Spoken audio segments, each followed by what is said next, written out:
ఏ పార్టీకైనా తెలివిగల లీడర్లు, ఎత్తులు వేసే నాయకులు, ఎదుటి పార్టీని సిక్కుల్లో పెట్టి పల్టీలు కొట్టించే లీడర్లు ఎంత ముఖ్యమో క్యాడర్ కూడా అంతే ముఖ్యం.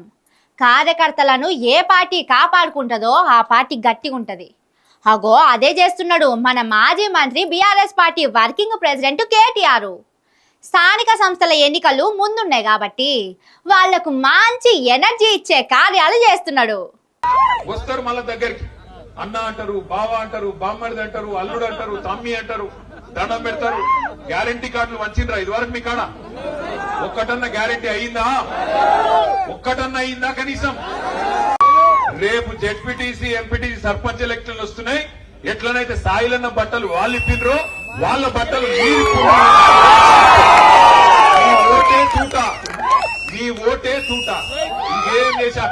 చూడుండ్రి ఎట్లున్నదో కార్యకర్తల సంబరం.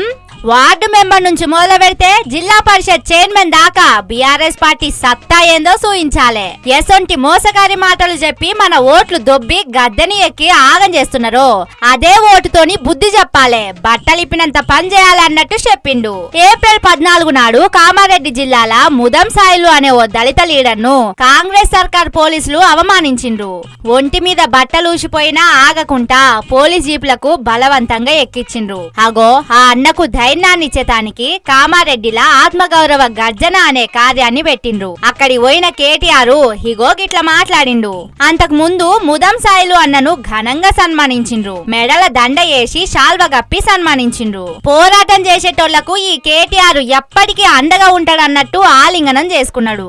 అంతకు ముందు ముదం సాయిలు అన్న ఇంటికి పోయి కేటీఆర్ భోజనం చేసిండు. అందుకే సాయిలన్నకు జరిగిన అవమానాన్ని అందరూ ఓటుతోని తిప్పికొట్టాలే అన్నట్టు చెప్పిండు. తర్వాత మాట్లాడుకుంటా ముఖ్యమంత్రి అంటాడు, ఏమున్నదా కడుపు కట్టుకుంటే ఒక్క సంవత్సరం 40,000 కోట్లు కట్టేయచ్చు, కడుపు కట్టుకుంటే ఎడమ చేత్తో ఇచ్చేయచ్చు 40,000 కోట్లు అన్నాడు. 40,000 కోట్లకు ఆయన 10,000 మింగేసిండు తెల్లారి వరకు. మళ్ళా తెల్లారో మర్నాడు కేబినెట్ మీటింగ్ పెట్టిరు, మంత్రులందరూ కూర్చొని తెల్లారు కేబినెట్ లా 40,000 కోట్లు కాదు 31,000 కోట్లే అన్నారు. మళ్ళా 9,000 మింగింది. కథ మొదలైంది 50,000 కోట్ల కాడ, కథ ముగిసింది 12,000 కోట్ల కాడ. అంటే మరి 38,000 కోట్లు ఏడవైనాయి, ఎక్కడికి పోతున్నాయి? ఎటు పక్క మాట టకీ టకీ మనం పడుతున్నాయి అన్నాడు.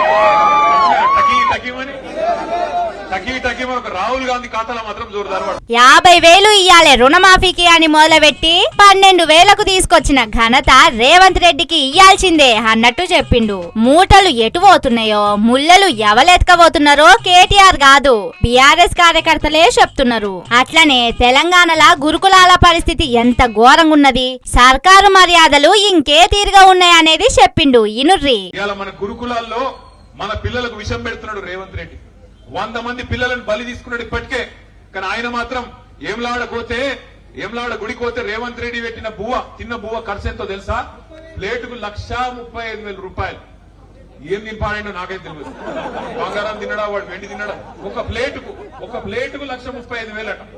ఆ అందగాతలందరినీ పిలిచిండు చూడు, మిస్ బాళ్ళు అనేది పెట్టిండు. సుందరాంగులను పిలిచిపెట్టిన భోజనానికి ఆయన ఖర్చు ఎంత ఎరికైనా ప్లేటుకు ఒక్కొక్కల బువ్వకు 1,00,000. మరి 1,00,000 సుందరాంగులకు పెడతావు, నువ్వు ఏమ్లవాడకు వచ్చి తింటే 1,35,000 అవుతుంది. మా పొరగంలో కనీసం 100 రూపాయలు మంచి భోజనం పెట్టేస్తలేదా నీకు? లేవా పైసలు? ఇట్లా కేటీఆర్ మాట్లాడితే ఇదే సభల దేశపతి శ్రీనివాస్ మాట్లాడుకుంటా రేవంత్ రెడ్డి మీద ఓ పిట్ట కథ చెప్పిండు. ఈ టీవీలన్నీ చూడు, ఇది 5K రెజల్యూషన్, ఇది 6K రెజల్యూషన్, ఇది మరింత, ఇది దీని ధర ఇంత అని చెప్తున్నాడట. చెప్తుంటే అన్ని టీవీలు చూసుకుంటూ వచ్చిన తర్వాత ఒక దగ్గర ఒక పాత టీవీ ఉన్నదట, పాత డైనోరా టీవీ లెక్కున్నదట. ఈ టీవీ మాత్రం అన్నిటికంటే రేట్ ఎక్కువ అన్నాడట. అరే ఎందుకే ఈ టీవీ ఇంత రేట్ ఎక్కువ ఎందుకు? ఇది మామూలు పాత టీవీ లెక్కున్నది కదా, గంత పెద్ద కొత్త టెక్నాలజీ ఉన్న టీవీలో ఉన్న దానికంటే దీనికి రేట్ ఎక్కువ అన్నాడు. ఇందులో ఒక ప్రత్యేకత ఉన్నది, దేంట్లో లేని ఫీచర్ దీంట్లో ఉన్నది ఏం చెప్పిండు.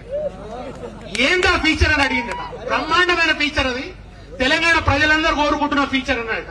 ఏందన్నట, ఏముందా? రేవంత్ రెడ్డి స్పీచ్ మొదలు పెట్టగానే ఆటోమేటిక్ ఆఫ్ అయిపోతుంది కదా. అగో అట్లున్నదట మన ఇండ్లల్ల టీవీలు పెడితే ఇనబడే రేవంత్ రెడ్డి ఉపన్యాసం.